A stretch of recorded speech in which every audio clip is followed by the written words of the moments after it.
चलो बेटा, हमने करंट अकाउंट ट्रांजेक्शन्स पूरे खत्म कर लिए थे, ये आपको ध्यान रखना होगा।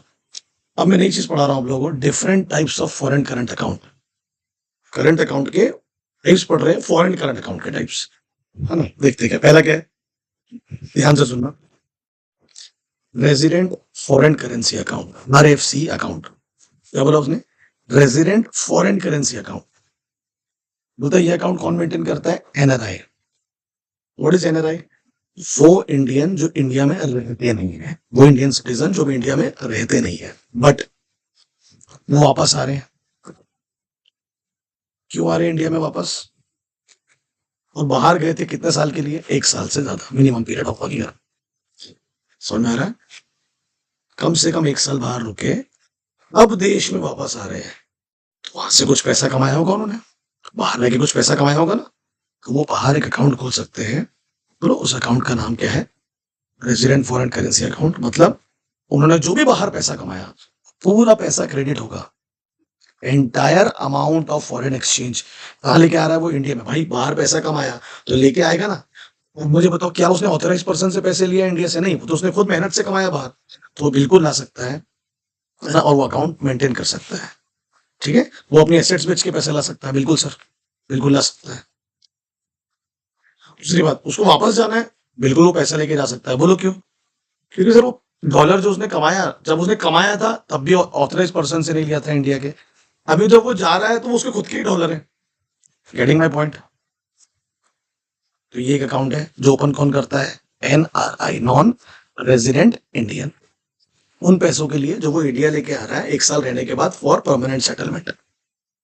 ठीक है, ओके। नेक्स्ट है FCNR, foreign currency non resident.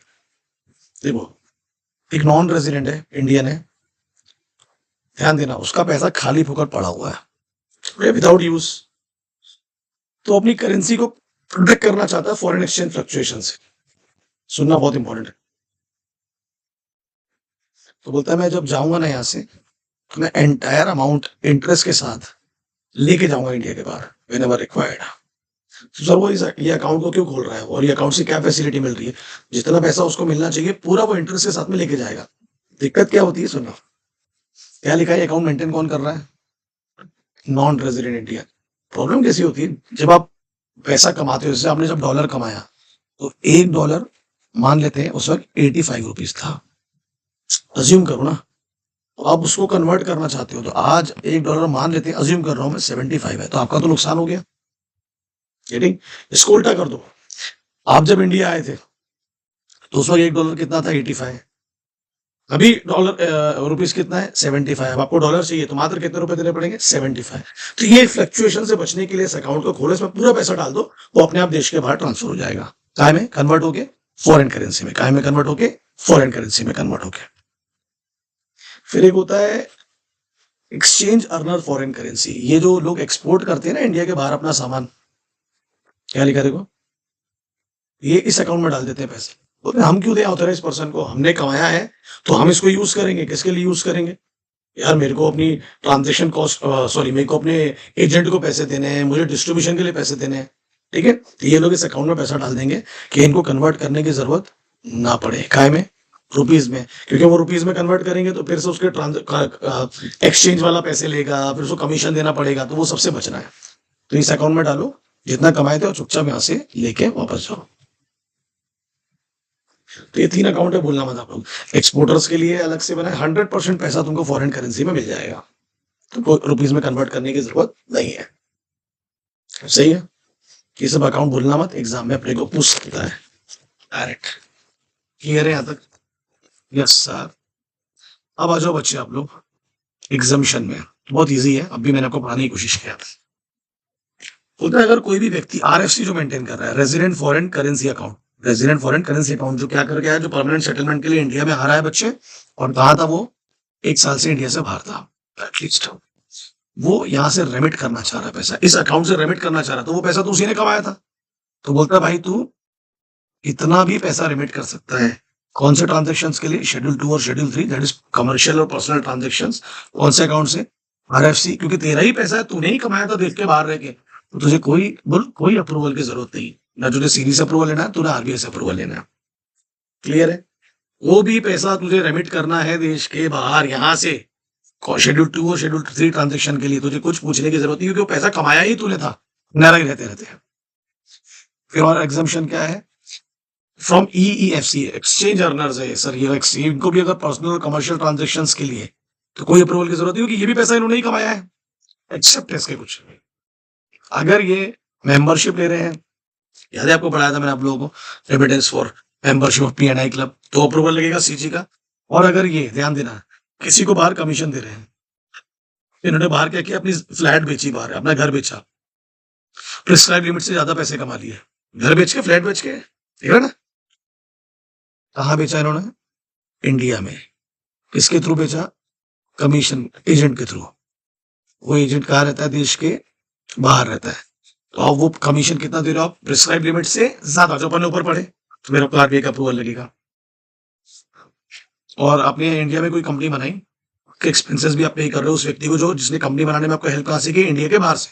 तो अगर वो भी प्रिस्क्राइब लिमिट के ऊपर होगा तो उसके लिए भी आपको पैसे देने पड़ेंगे, अप्रूवल लेना पड़ेगा आरबीआई से। तो एक बार रिपीट कर लें, क्या बोल रहा है? अगर आप एक्सचेंज अर्नर्स हो, एक्सपोर्ट एक्सचेंज अर्नर्स हो, अपने अकाउंट में पूरा ट्रांजेक्शन 100% पैसा आपका फॉरेन करेंसी में पड़ा हुआ है, तो आपको किसी अप्रूवल की कोई जरूरत नहीं, पैसे को कहाँ खर्च करना है कर डालो, कोई दिक्कत नहीं है। बट वो बोल रहा है अगर आप मेंबरशिप बनाना चाह रहे हो तो सीजी का अप्रूवल लगेगा। और अगर आप इंडिया में किसी को फ्लैट बेचने के लिए बाहर कमीशन दे रहे हो और प्रिस्क्राइब लिमिट से ज्यादा कमीशन है तो अप्रूवल लगेगा। और क्लीन कॉर्पोरेशन एक्सपेंसेस भी लिमिट से ज्यादा, तो उसके लिए अप्रूवल लगेगा। फिर क्या लिखा है? अगर कोई पर्सन इंडिया के विजिट में आया है और वो शेड्यूल 3 के एक्सपेंसेस अपने पर्सनल अकाउंट में पैसे खर्चा करना चाह रहा है, तो वो अपने इंटरनेशनल क्रेडिट कार्ड से खर्चा कर सकता है, उसके लिए किसी अप्रूवल की जरूरत नहीं है। कोई पर्सनल ट्रांजेक्शन है, बाहर से आया है, इंडिया में रह रहा है, तो खर्चा करेगा, उसका इंटरनेशनल क्रेडिट कार्ड है, तो हमारा हमसे तो उसने पैसा लिया नहीं है, इसका मतलब फॉरेन करेंसी बाहर से ही खर्च कर रहा है, तो उसको भी कोई परमिशन या कोई अप्रूवल की जरूरत नहीं है। समझा? अरे बोलो यार। अब हम लोगों ने यहाँ, अब ये कैपिटल अकाउंट ट्रांजेक्शन है, इसके कुछ रेगुलेशंस है, 3 और 4 रेगुलेशंस है, वो पढ़ते हैं। रेगुलेशन 3 कहता है बच्चे, ध्यान देना, रेगुलेशन 3 कहता है कि परमिसिबल कैट मतलब कैपिटल अकाउंट ट्रांजेक्शन पीआरआई के लिए शेड्यूल 1 में है और पीआरओ के लिए शेड्यूल 2 में है। पीआरआई के लिए शेड्यूल 1 में है, पीआरओ के लिए शेड्यूल 1 में है। रेगुलेशंस मतलब कैसे कैपिटल अकाउंट ट्रांजेक्शन करना है, कौन कौन से परमिसिबल है। उसके बाद रेगुलेशन 3 क्या कहता है, उसका 6(1) प्रोविजो बोलता है सीजी और आरबीआई आप पे कभी भी रिस्ट्रिक्शन इंपोज नहीं करेगा। अगर आपको बोलो ड्रॉल चाहिए, विड्रॉ चाहिए, किसका? डॉलर का। क्या करने के लिए? रिपीट करता हूं मैं, सीजी और आरबीआई आप पर कभी कोई दबाव नहीं बनाएगा, रिस्ट्रिक्शन नहीं लगाएगा, कोई रोक नहीं लगाएगा। अगर आपको क्यों चाहिए डॉलर बताइए, लोन वापस करने के लिए।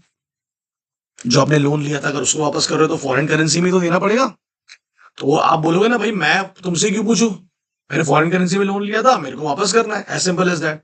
दूसरा, आपकी कोई सब्सिडरी है इंडिया के बाहर, सब्सिडरी अपन पढ़ते हैं ना, होल्डिंग सब्सिडरी, और वो लॉस में है, तो उसको अगर पैसों की जरूरत है तो वो पैसा भी आप यहां से भेज सकते हो, recapitalisation of foreign subsidiary. Clear है क्या? सही है। इसको डायरेक्ट इन्वेस्टमेंट भी बोला जाता है। तो ये 2 काम के लिए आपको सीजी और आरबीआई से किसी प्रकार की कोई रिस्ट्रिक्शन नहीं लगाई जाएगी। क्या विड्रॉ करने के लिए? डॉलर, एक रिपेमेंट ऑफ फॉरेन लोन्स और एक रिकैपिटलाइजेशन ऑफ फॉरेन सब्सिडरी। वहां अगर आप डायरेक्ट इन्वेस्टमेंट कर रहे हो तो किसी कैपिटल एसेट में। और ये कुछ रेगुलेशन 4 में बच्चे कुछ इन्वेस्टमेंट है जो प्रोहिबिटेड है पीआरओआई के द्वारा, कि तुम ये नहीं करोगे हमारे देश में। क्या क्या नहीं करोगे? तुम चिट फंड का काम नहीं करोगे फॉरेन करेंसी में, निजी कंपनी में इन्वेस्टमेंट नहीं करोगे, एग्रीकल्चर प्लांटेशन में पैसा नहीं लगाओगे, रियल एस्टेट में नहीं आओगे तुम, प्लस लैंड और फार्म हाउस भी नहीं खरीदोगे तुम यहाँ पर रियल एस्टेट में, है ना? घर बार तो बना सकते हो तुम, रेसिडेंशियल कर सकते हो, बट यहाँ पर आके जमीन नहीं खरीदोगे, फार्म हाउस नहीं बनाओगे, टीडीआर नहीं करोगे। टीडीआर ये बहुत इंपॉर्टेंट चीज है। ये इस पे आप लोगों को, ठीक है, टीडीआर का फुल फॉर्म होता है ट्रांसफर डेवलपमेंट राइट्स। क्या होता है बेटा? Transfer development rights. ठीक है, जैसे आपका घर है ना, ये आपका घर है, तो और से देखो ये आपका घर है, ये घर के पास में क्या हुआ, जो आपका लोकल ऑथराइजेशन है, जैसे गवर्नमेंट है, नगर परिषद है, महानगर पालिका है, राज्य सरकार है, केंद्र सरकार जो भी है, वो कोई हाईवे बना रही है, रोड बना रही है, तो ये डेवलपमेंट हुआ ना। डेवलपमेंट होने से क्या होता है, बोलो बेटा? इससे आपकी जो घर की वैल्यू है और सामने की वैल्यू बढ़ेगी, बराबर है। तो अब क्या होता है, फॉर एग्जाम्पल इनको रोड बनानी है सरकार को, वो रोड बनाने के लिए इन्होंने आपका आंगन ले लिया, ये देख रहे हैं, बोले ये भी हमको चाहिए। तो ये आंगन सिर्फ सरकार ले सकती है, ये अधिकार किसी पीआरओआई को नहीं है। तो वो क्या करते हैं, आपसे जमीन मांगते हैं और उस पर क्या देते हैं आपको, कॉम्पेंसेशन। क्या देते हैं, कॉम्पेंसेशन। देखा है ना आपने, क्योंकि वो जमीन पे क्या होगा, इंफ्रास्ट्रक्चर डेवलपमेंट। तो बताइए टीडीआर करने का अधिकार भी पीआरओआई के पास में नहीं है, वो किसी प्रकार का कोई ट्रांसफर डेवलपमेंट राइट नहीं बन कर सकता। तो आप क्या करोगे, अपनी जमीन दोगे तो पैसा मांगोगे ना, कंपेंसेशन। तो ये वाला काम पीआरओआई नहीं कर सकता, ये सिर्फ इंडियन लोगों के लिए, इंडियन रेजिडेंट्स के लिए। ठीक, क्लियर। क्योंकि आप अपने जो अधिकार है डेवलपमेंट करने के, वो किसको दे रहे हैं, गवर्नमेंट को।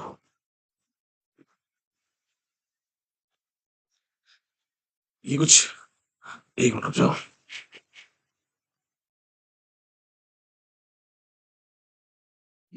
एक मिनट, हाँ ये तो पढ़ा दिया, बोलना मत।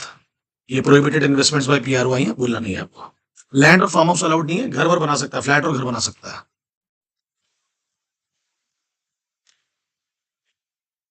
चलो यहाँ तक ठीक है।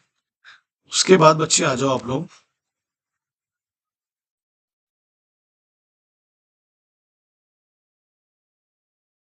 लास्ट टॉपिक है ये, कैपिटल अकाउंट ट्रांजेक्शंस, पीआरआई के लिए और पीआरओआई के लिए कौन कौन से ना अलाउड है, परमिसेबल है। रेगुलेशन 3 परमिसेबल है, अपने पढ़े थे ना। शेड्यूल 1 में किसके लिए है, पीआरआई के लिए।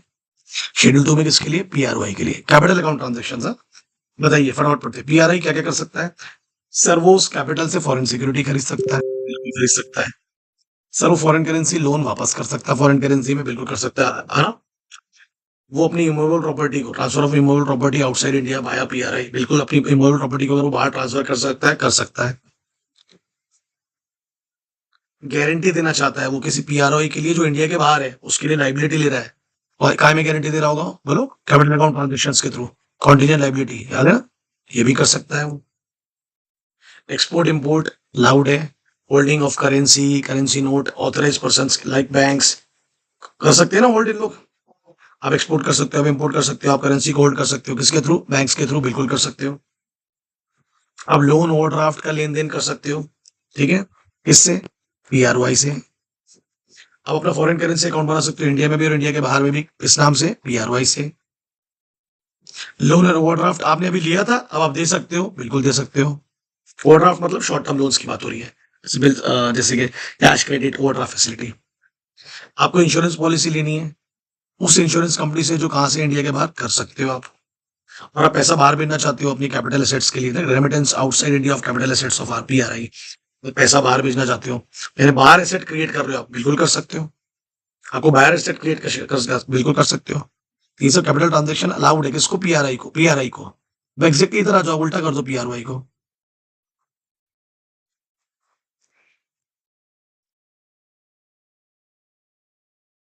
एक सेकंड, बेटा हैंग हो गया है, मैं इसको फटाफट बंद कर देता हूँ।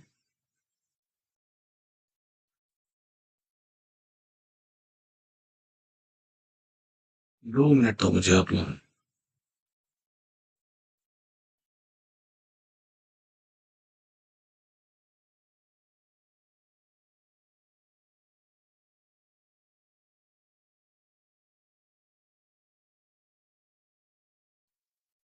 मैंने ऑलमोस्ट पूरा चैप्टर खत्म कर दिया है।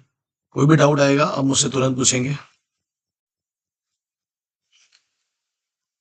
ये अपना पूरा ऑलमोस्ट फिनिश हो गया, निपटा दिया पन्ना। मैं उम्मीद कर रहा हूँ आपने इसके रिविजन्स भी कर लिए होंगे। ठीक है, ये हो गया, ये हो गया। मैं क्या पढ़ा रहा था, ये इन्वेस्टमेंट में, इंडिया में इन्वेस्टमेंट करना है, तेरे पास बाहर का पैसा है, जो करना है कर डाल। सिक्योरिटी खरीदनी है, खरीद ले, at the body corporate, India में इन्वेस्टमेंट करना है कर डाल। देखो कंट्रीब्यूशन करना है कैपिटल के फॉर्म में, कर डाल, प्रोप्राइटर की फॉर्म में कर सकता है। इमोबल प्रॉपर्टी खरीदनी है, खरीद लो, लेके आ जाओ, फॉरेन करेंसी आपने ही कमाया, लेके आ जाओ, हमको तो मिल जाएगी। इंडिया में किसी पीआरआई की गारंटी देनी है कॉन्टीजेंट लायबिलिटी में, ले डालो। वो जो उधर हुआ था ना, जो वो कर रहा था पीआरआई, वो सब करेगा। वो इंडिया के बाहर कर रहा था, ये इंडिया के अंदर करेगा। तूने यहाँ पैसा होल्ड करके रखा है करेंसी के फॉर्म में, किसके थ्रू, बैंक के थ्रू, तेरा ही पैसा तूने कमाया, रख सकता है। तू डिपॉजिट ले रहा है पीआरआई से, ले सकता है। तो उसको डिपॉजिट दे रहा है, दे सकता है। समझ में आ रहा है। फॉरेन अकाउंट तूने इंडिया में होल्ड करके रखा है, एफसीआईएनआर में, foreign currency non resident account कर सकता है। और तू अपना पैसा यहाँ यहाँ तूने एसेट क्रिएट किया, बिल्कुल कर सकता है एसेट क्रिएशन। ठीक है, समझ में आ रहा है? या देखो यहाँ से एग्जाम्पल दे रहा हूँ, यहाँ तेरा अकाउंट है रेमिटेंस आउटसाइड इंडिया, यहाँ तेरा जमीन थी, तूने जमीन को बेचा और जमीन बेच के तू पैसे ले आना चाह रहा है, बिल्कुल ले आ सकता है, तेरी जमीन थी, तेरा एसेट्स था, जो करना है कर। कोई इंडिया का व्यक्ति उसकी यूके में जमीन है, वो बेच के वहां से पैसा यहाँ लाना चाह रहा है, बिल्कुल ला ले। दोनों उल्टा है। इंडियन कौन सा अकाउंट बनाता है? एक्सचेंज वाला फॉरेन अकाउंट, और ये बनाता नॉन फिजिकल वाला foreign currency non resident account. Clear? बोलो, मैं उम्मीद कर रहा हूँ आपको चीजें समझ लेंगे, और ये कुछ इंपॉर्टेंट पॉइंट्स हैं। कहा गया, कुछ ट्रांजेक्शन्स है, एक सेकंड जाओ,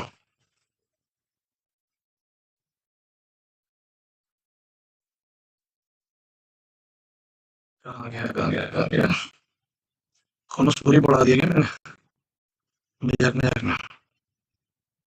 हाँ, ये कुछ परमिसिबल कैपिटल अकाउंट ट्रांजेक्शन है, जब अलाउड नहीं होंगे, कर नहीं सकते। अगर कोई रेजिडेंट है, इंडिया रेजिडेंट, उसको $2.5 लाख से ज्यादा पैसा विड्रॉ करना है अंडर लिबरलाइज स्कीम, याद है ना, तो वो कर सकता है। लिबरलाइज मतलब फ्रीडम है, आपको अलाउड है, आप कर सकते हो। इंडियन रेजिडेंट होना, आपने ये प्रोहिबिशन है ना, इससे ज्यादा नहीं कर पाओगे आप। ठीक है, 2.5 लाख तक का अलाउड है आपको। आपने कोई फॉरेन करेंसी कमाया, मान लेते हैं फॉर एग्जांपल $US 2.5 लाख, अब आप उसको विड्रॉ करना चाह रहे हो, और वो पैसा किसको देना चाह रहे हो? डायरेक्टली इनडायरेक्टली उन कंट्रीज को, या उन कंट्रीज में इन्वेस्टमेंट कर रहे हो जो इंडिया की नॉन कोऑपरेटिव कंट्रीज में मानी जाती है। नॉन कोऑपरेटिव मतलब जिनसे हमारी बनती नहीं है। ऐसी बहुत सारी नॉन कोऑपरेटिव कंट्रीज है जो इंटरनेशनल रूल्स को, इंटरनेशनल नॉर्म्स को, वर्ल्ड बैंक के रूल्स को, IMF के रूल्स को नहीं फॉलो करते, जैसे बहामास है। समझ में आ रहा है? रशिया भी आ जाती है उसमें, नॉर्थ कोरिया भी आ जाता है। Getting my point? क्या बोल रहा हूँ मैं, है ना? म्यांमार आ जाता है, ईरान आ जाता है, बहुत सारी, ट्रिनिडाड एंड टोबैगो आ जाता है, ये नॉन कॉपरेटिव। तो अगर अपना फॉरेन करेंसी तुम यहां बेचना चाहते हो डायरेक्टली इनडायरेक्टली, अलाउड नहीं है, RBI से पूछना पड़ेगा, RBI से पूछना पड़ेगा। समझ में आ रहा है? प्रोहिबिशन टू अंडरटेक के, नॉर्थ कोरिया के साथ कोई ट्रांजेक्शन अगर करोगे तो CG से पूछना पड़ेगा। नॉर्थ कोरिया की बात आएगी तो CG से पूछना पड़ेगा ना, ना उनके सिटीजन से किसी प्रकार का ट्रांजेक्शन करोगे कैपिटल अकाउंट, ना कोई एंटिटी से करोगे, है ना? अगर कर रहे हो CG से पूछना पड़ेगा। नॉन कोऑपरेटिव कंट्रीज कौन होगी? जो बोलो हमारे इंटरनेशनल नॉर्म्स को फुलफिल नहीं करती हैं, जिन पर एक्शन लिया गया है, किसके द्वारा? फाइनेंशियल एक्शन टास्क फोर्स के द्वारा ऑलरेडी एक्शन लिया जा चुका है। बहुत सारी कंट्रीज है जिनके मैंने नाम लिया, भूलना मत आप लोग। बहामास है, पनामा है, कोस्टारिका है। ये क्या है? परमिसिबल है, करना है, मगर पूछना पड़ेगा। क्लियर? फिनिश हो गया अपना चैप्टर खत्म। कोई डाउट आएगा तो मेरे से पूछ लेना तुम लोग फटाफट। ये पता है ना क्या क्या नहीं कर सकता PROI? रियल एस्टेट में तो घर बना सकता है, फ्लैट बना सकता है, बट तू ये सब नहीं बनाएगा। एग्जाम्पल, सॉरी, तू लैंड और फार्म हाउस नहीं खरीद सकता, लैंड और फार्म हाउस नहीं खरीद सकता, यहाँ पर ना बना सकता है, तभी से करना है। टाउनशिप बना, रेसिडेंशियल बना, रोड बना, ब्रिजेस बना, सिर्फ कर, कोई दिक्कत नहीं, लैंड और farm house allowed. Clear? Finish? चलो मुझे बताना देखने के बाद